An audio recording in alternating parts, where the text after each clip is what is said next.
Hi everyone, it's Ziggy here, and today I'm going to share with you my experiences with the Praire outrageously priced foundation and concealer. Is it worth the mega dosh? Stay tuned and I'll tell you all about it.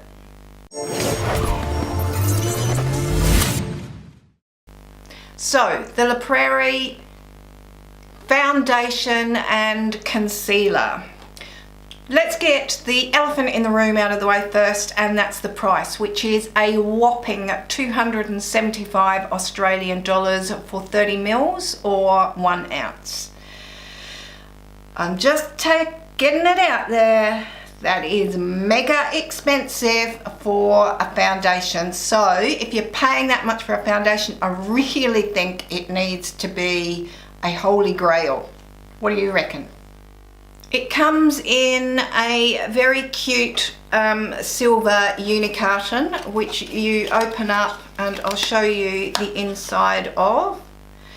And you take out the actual foundation. I'll show you that in a moment. And inside the box is yet another box, and that's this one here.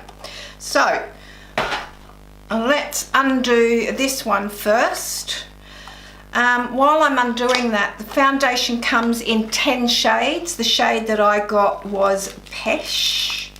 Inside this box is a little sponge applicator, is a little brush which will make sense shortly, and a little stand thing. What is this little stand thing, I hear you say? Well, what you're supposed to do is take your little stand thing, put your Praire on there, and then put your little brush in there. So it's all very cute. The little stand thing, if you wanted to, acts as a mirror as well, but I don't think it's designed to do that.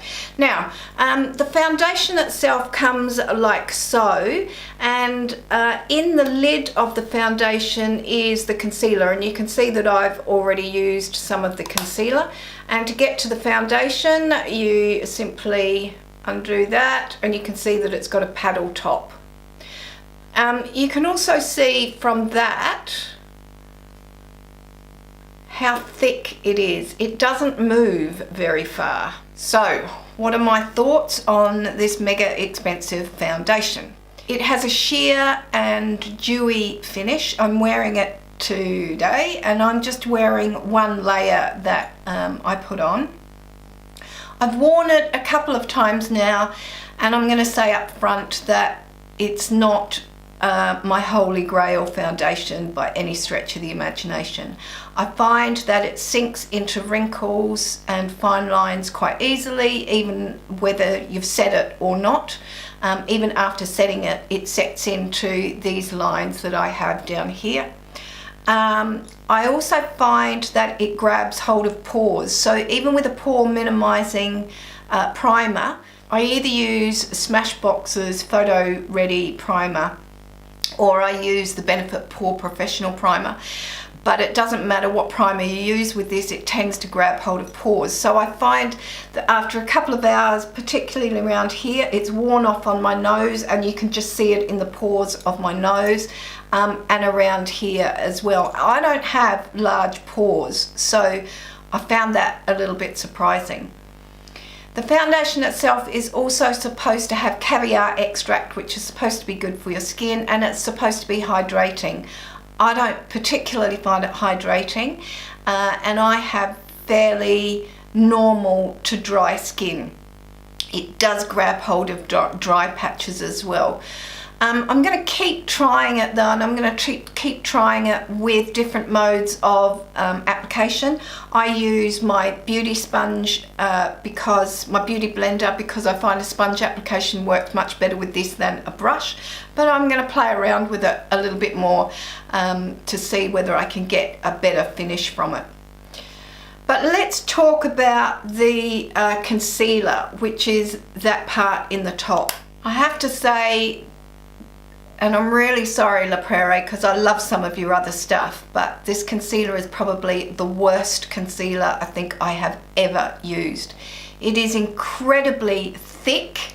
It's not a liquid one at all. I will show you. I can do that properly. You can see how thick that is. And I'll show you on the back of my hand.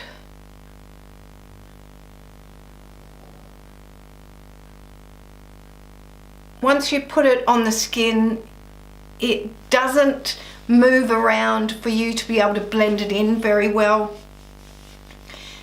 It is very thick and stodgy. I've tried using it and blending it out with the beauty blender. I've tried using it with fingers. I've tried using it with a brush, and in all occasions it's really quite thick and it just won't move. It just won't blend into the skin. The concealer on the good side is the same color as your foundation, so that's really good. So there's no highlight spots or anything. If you want to use concealer under your eyes to brighten them, this isn't what you want at all. If you want a really thick concealer to cover up flaws, sunspots and stuff like that, I think it would actually be quite good, but be aware of the need to blend it out at the edges. I'm going to take you in really close under my eyes. I've got it on under my eyes and you can see how blotchy it is and how it finds creases and zeroes in on them. I'll show you what I mean.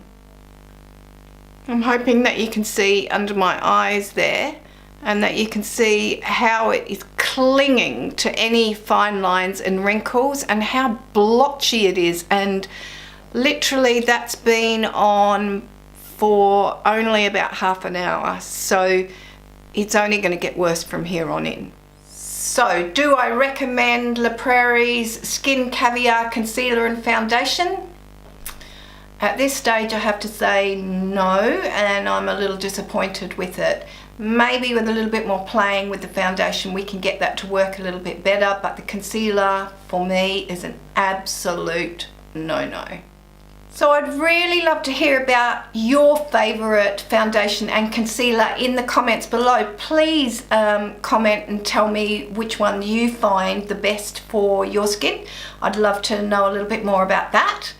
And please give me a thumbs up if you've enjoyed this video. Don't forget to share. Don't forget to subscribe if you're a new person on my channel. I'd love to have you with me. So this has been another video from me to you. I look forward to seeing you in my next video. So until then, it's bye from me.